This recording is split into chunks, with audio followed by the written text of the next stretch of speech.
Jen. Hey, Dana. Hi, everyone, Welcome to Hypnosis. and beyond. Today we have Monica Pitek-Fugedi. She's a licensed therapist and speaker, helping people move from overwhelmed to grounded. Hey, Monica, welcome to the show. We're so happy to have you. Thank you. I'm so happy to be here. Tell us a little bit about what led you to being a guest today on Hypnosis and Beyond. Yeah, so I love the idea of Western philosophy to help us to regulate ourselves. And I deal a lot with nervous system regulation. And that is, not medicine. It's not the typical Eastern medicine that we see. And so when I heard about this, I was very intrigued to understand more about it and to see what I might be able to input into it.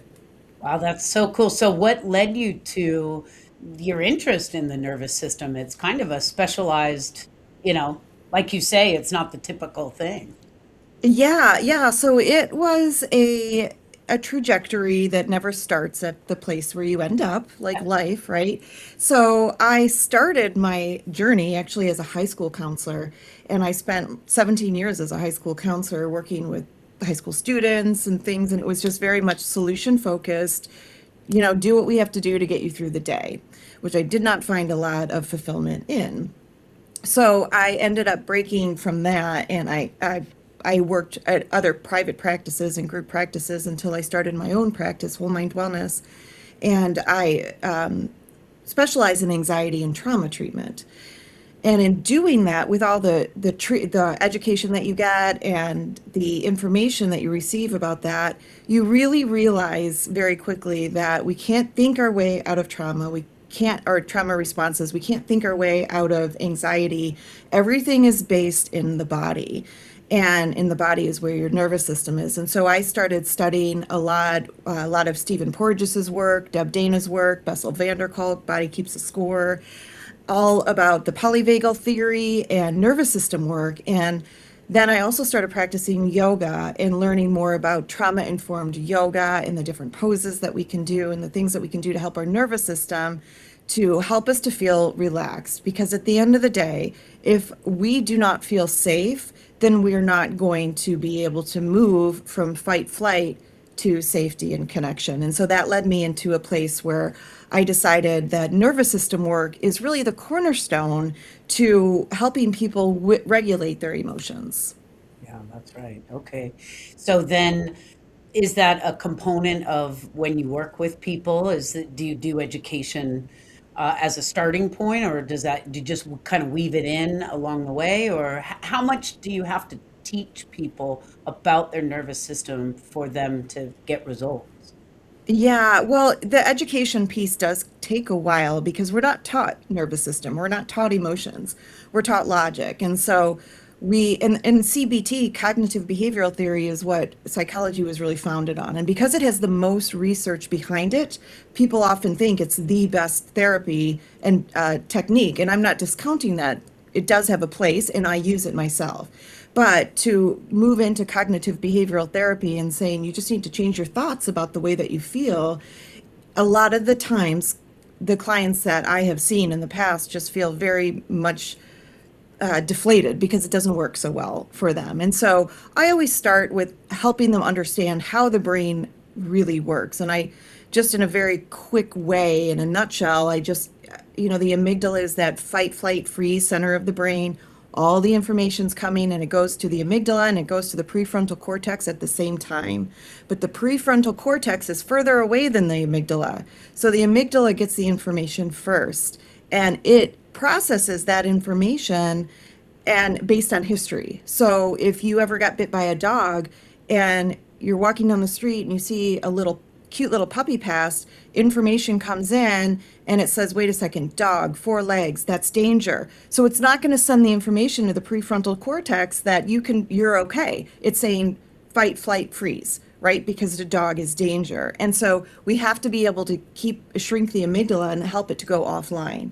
And we do that by breathing exercises and different different techniques that help to regulate the nervous system. So I start off that way and then help clients really understand how they can connect to their own nervous system really minute by minute, right? Because we're receiving information so quickly, like in milliseconds at a time. We're constantly receiving information, and our brain is constantly evaluating whether this is safe or it is not safe. And if it's not safe, we're never going to be able to think logically about it. That's right. And so when you are working with people and you teach them this stuff, do you find that, you know, expedites their results that they're looking for? Like, how much does the education help inform their results, in your opinion? Right.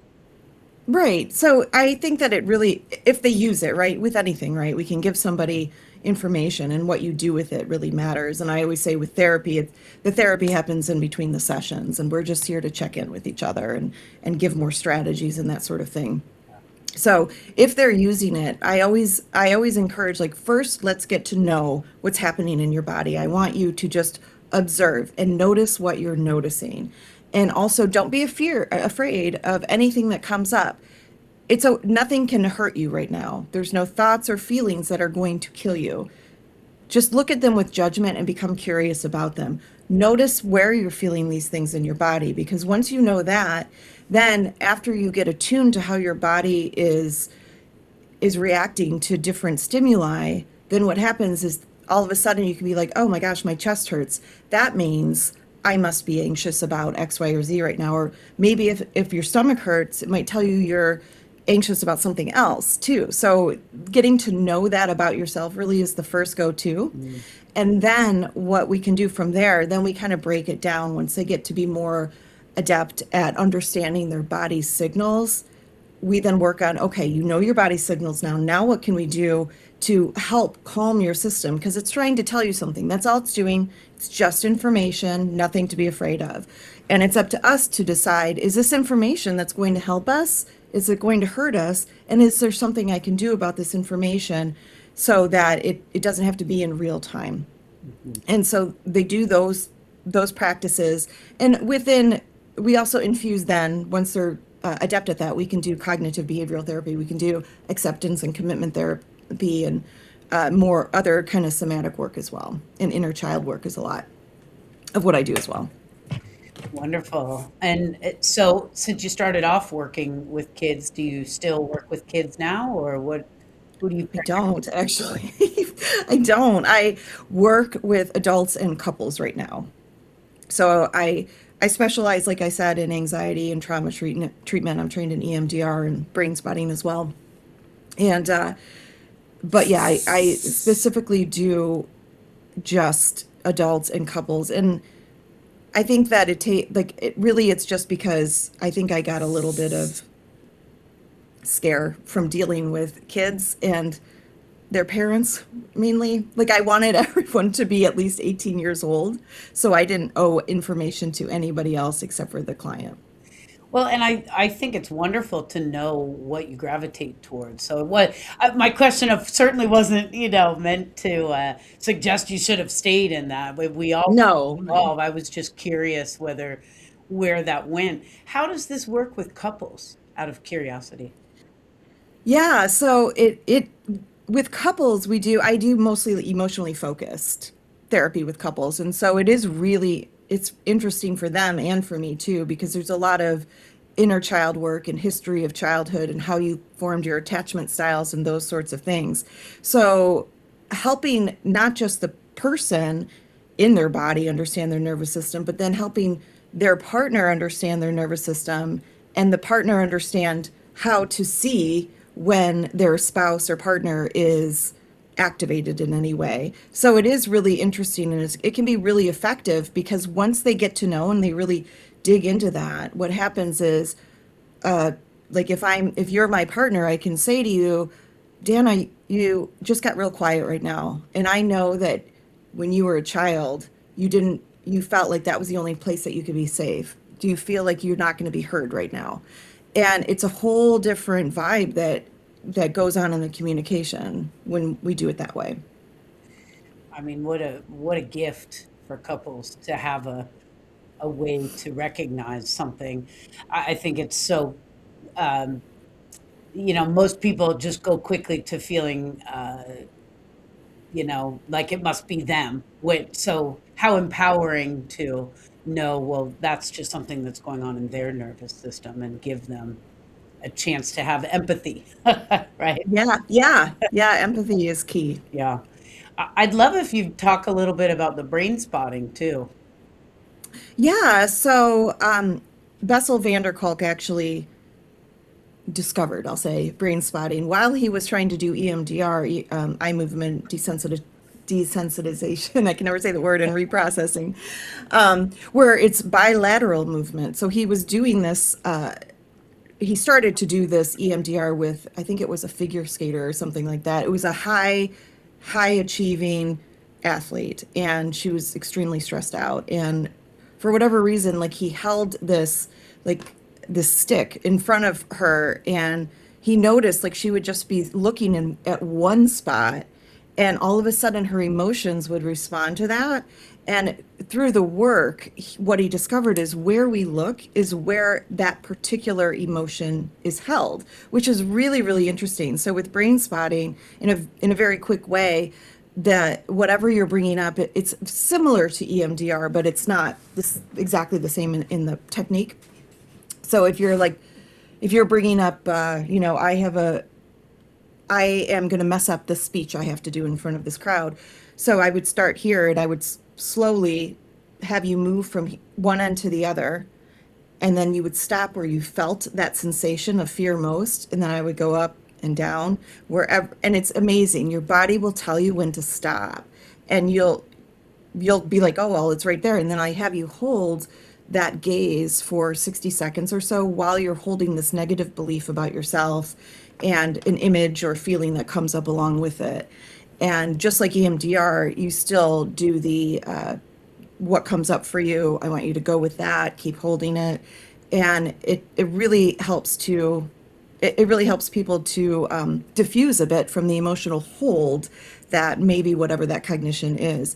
I've done both EMDR and brain spotting, and I've had success in both, but I've actually had quicker success with brain spotting. But I think I think it's different for everybody. Mhm. Yeah, luckily we don't have to just pick one, right? Yeah, yeah, and I love the idea of doing eclectic things. When people ask like, "Oh, what do you subscribe to as far as your technique and your therapy?" And I I don't subscribe to any one thing. I subscribe to nervous system tools, but I also subscribe to CBT and ACT or ACT, not ACT, and dialectical behavior therapy and brain spotting, EMDR, like all of these things matter, and we don't have to do just one thing. Mm. Yeah, I'm just listening to all this, and one thing that did come up for me is when you talked about the nervous system and the signals that we get from our body, and you think about intuition. Like a lot of people are confused because when they get that reaction, sometimes they think, "Oh, it's my intuition giving me information. Maybe it's important." So, how do you distinguish between information that's coming in for positive benefit for you and just something that is throwing you off course? Right. Yeah. And that is a really good question. And it can be really hard to distinguish and even hard to answer sometimes because intuition is that gut feeling. So I always say to clients, whenever, if you have any thought of what if after the intuitive thought that you have, then it might not be intuition. It might be something else telling you something because intuition tells us certainty that nope, this is right, I'm just going to do this, or this is wrong, I'm not going to do this. And so feeling that in your body too, but also when you get to know what your nervous system is and you know, oh, anxiety sits in my chest, and if you're asked to do something and you get this wrenching in your chest and tightness, that's your nervous system saying something's wrong here. And so then we can use that as your gut instinct and your intuition as well. So what you're talking about is like, establishing a relationship, a deeper relationship with yourself so that you really understand the language that's happening. So how long would something like this take where people can get the relief and then start moving through these negative feelings? Yeah, I mean, if you were, depending on where people are coming from and where they are with their mindset, whether it be fixed or growth mindset, it's hard to answer that with complete certainty. But somebody that's just coming in and being like, I have some generalized anxiety and I got to work on some things. It can happen very quickly, actually, because it's not that the anxiety is going to go away, but what I have found with clients is they come into sessions and they're like, I noticed this about myself. And I always tell people to put the ice pack on their chest. It really activates the vagus nerve, which is the longest running nerve in our system, and holds the parasympathetic or the calming response. And that ice on your chest really helps calm. And a lot of people really like that a lot. And so when they have a go-to strategy, and there's so many of them, I usually like to give people a toolbox because it's not always going to work all the time for everybody. But as soon as they get to know their nervous system, the quicker they can do and work on the issues that they came into therapy for. Excellent. So naturally, we start our day in a certain mindset, a certain feeling. Do you recommend like some kind of exercise at the beginning of the day to sort of set the tone for the nervous system? Yeah. Yeah, I always suggest that right before you even get out of bed, you open your eyes and just do a full body scan from head to toe. Do you feel any tension anywhere? Is there any stories that are going on in your head anywhere that you might need to address and question and unpack a little bit? And then going from head to toe, just relax each muscle of your body and taking a deep breath, like the 4 inhales in, hold it for a second, and then slow exhale about to 6 counts out of your mouth can really deactivate you a bit so that you start your day okay. Even if it's a stressful day, it's not like you're going to have, wow, this is great. Like I have to go do this horrible thing today, but I feel great. But you are going to feel more in control of the day then. And throughout the day, I always suggest micro moments of mindfulness. Whereas just when like I often suggest even setting an alarm, like what's happening right now, every hour. All right, let me bring myself back to center. Right now, I'm on a call with Jen and Dana, and we're talking about the nervous system. That's where I am right now. So I'm not going to be thinking about dinner or anything like that. Planting my feet on the earth is always good when the weather is warm, if not on the floor or something, so that you can feel very grounded with yourself. Doing that throughout the day helps your nervous system to reset hourly, so to speak, instead of waiting to the end of the day when it's super, super stressed out. Same thing for the end of the day, because if you go to bed and you have a high level of stress, what's happening is you wake up with that high level of stress and then it just builds throughout the day. So you really want to have the goal of going to bed with the least stress in your body as possible. It doesn't mean there's not stressful things going on around you, but if you can calm your nervous system, then what you've done yourself a favor in the morning, because now you've woken up with less stress than you would have if you didn't do that at nighttime. Is there like sort of when you go from 1 to 10, is there, and you feel like, oh, okay, I just can't get out of this. What's the quickest way to get out of that feeling where your whole body's just responding to Yeah, something? movement is the best way, because when you're in that real sympathetic state of fight flight, like if you don't do the movement, you're going to go down below to this dorsal state of just basically non-mobility. So you want to be able to move around when you're to a different room. So if you're in your bedroom or in your office and you're really stressed out all of a sudden, get up, leave the space you're in, because then what you're doing is you're telling your body, this is a familiar space and I don't remember being nervous in the kitchen. So it just gives you a little bit of break from what's happening. Splashing your face with cold water is really great too. I don't know if you notice when you get stressed, our body starts to heat up a little bit because it's ready to go, right? We are born for survival, really. We're trying to survive. That's what our bodies are trying to do. And so when we cool down our system, what happens is our body says, wait, like if I'm chilled out right now, maybe I don't have to fight or flee anything right now. And so it gives you a moment of pause.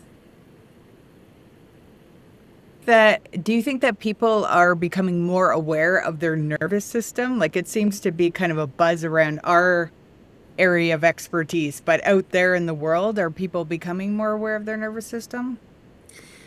I think that people are, because I'm actually seeing it more and more on social media and that sort of thing, where people are nervous system is like the new the new buzzword. Like it was gaslighting and it was like all these things. Like it's nervous system now. I actually think it's great though, because it is where it's at, is the nervous system. And so the more that we can learn about it, the better. I just think it's wonderful, all the practical tools and tips that you've covered, and it really is just empowering for people to understand that there are solutions and there are Mhm. things you can do. You can start your day and you can do things throughout the day. And I just think that's a wonderful approach to life, which can get quite complicated. Very. And that brings us to our next segment, which is our silly subconscious question. Oh boy. And our question for you today, Monica, is if you could have everyone in the world do one thing at the same time, what would it be? Okay, you want my knee-jerk reaction to Yes, that? yes.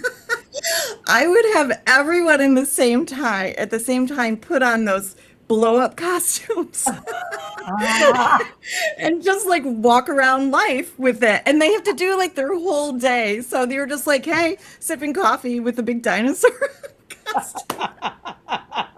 So not therapeutic, but funny. that would be hilarious. I know. What would I'm all your about the laughter. what would your costume be? I would probably do that hippo that has a little tutu on. If you've seen that, that's what I would probably do. Oh, I love it. I love that. I think that's truly off the cuff and using your subconscious. Yes, So, yay to that. yes. That would be an interesting day. Yeah, well, I know Um, it would be. so beyond what we've talked about today, is there anything you'd like to share with the audience? Some parting words of wisdom? Sure. Yeah. Yeah, so I really think that one of the best things that we can do for ourselves is to pause and become curious. And pausing is so important. I always say that if people just learn to pause and get curious, they probably wouldn't even need therapy as much. Because usually anxiety is like, we're going, we're going, we're going. Pausing takes a break from that. And then when we get curious, curiosity just allows us to check in with ourselves. So if you can throughout the day, the challenge to your audience members is to set a timer for every hour of the day on your phone. And at that hour, check in with yourself, do a body scan, ask yourself, is there any stories that I am telling myself right now about this situation? And are these stories true? And what does my body need right now to feel calm, safe, and at peace? I love it. I love it. Thank you so much. Well, Monica, we're thrilled that we got to talk with you today, and we so appreciate you sharing all of your knowledge. That was a lot of wonderful information. And we hope you'll Yeah. come back. And Yeah, I would love to. I love the work that you do, and I will let all my subscribers know about you. wonderful. And with that, Jen, what do we always say? Peace out. Peace out.